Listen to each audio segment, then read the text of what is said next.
I mean, look, that was the overhang, right? I mean, you don't want a BFF to turn into an enemy, especially when they're in the Oval Office. And I think it was a smart move. I mean, obviously, hotheads, things got a little wild, but I continue to believe Trump and Musk will be friends again. And Trump's a supporter of Tesla when it comes to ultimately the autonomous vision. And that continues to be key around Robotaxi. Yeah, let's go to Robotaxi, Dan. Can you tell us kind of the timing around it, the market opportunity around it, the competitive nature? What do we need to know about the Robotaxi business? Yeah, I mean, and that'll be late next week. It looks like when it's actually, going to launch, or and maybe potentially June 22nd. But Paul, this is in Austin. This is going to be a small launch, but it's the start of what's going to be 20, 25 cities around the country in terms of basically a Waymo-like vehicle that Tesla is going to be able to scale and scope that's going to be unmatched. I think it's going to start obviously in a more of a ring fence, small area in Austin, but this is the beginning. Like, we believe it is worth $1 trillion to the story in terms of the autonomous vision, and I continue to view this as probably, the one, not just one of the best AI plays out there, but probably the most undervalued AI relative to the technology I see at Tesla. But aren't there better ways or less stressful ways to play AI where you don't have a key man risk overhang? Yeah, and now, I mean, our view is it's the Ives AI 30, right? It's in terms of the report. Yeah, this is the autonomous way. Akko's the nuclear way. The godfather of AI, Jensen NVIDIA on the semis, hyperscalers, Palantir, obviously one of the best pure plays. There's different ways to play it, but in my view, you can't just play it on semis. Can't just play on software. You have to play the whole theme. And I think when it comes to autonomous, Tesla continues to be the best way to play it.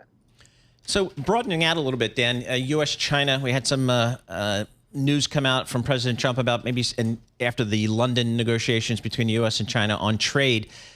Still, we're sitting there with, I don't know, on China, the best I can read is still 55% tariffs.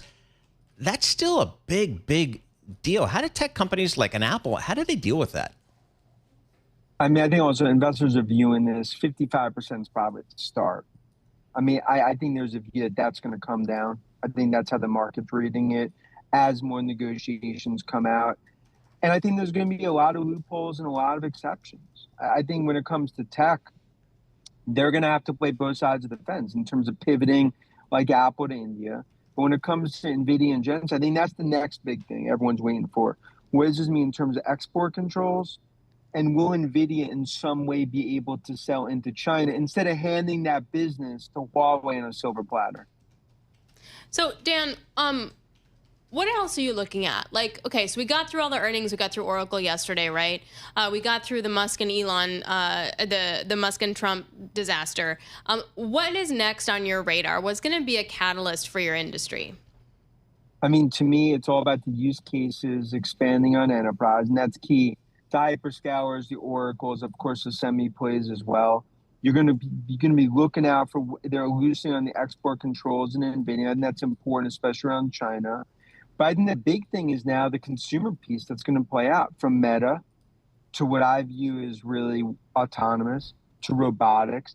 I mean, that's the golden goose is physical AI.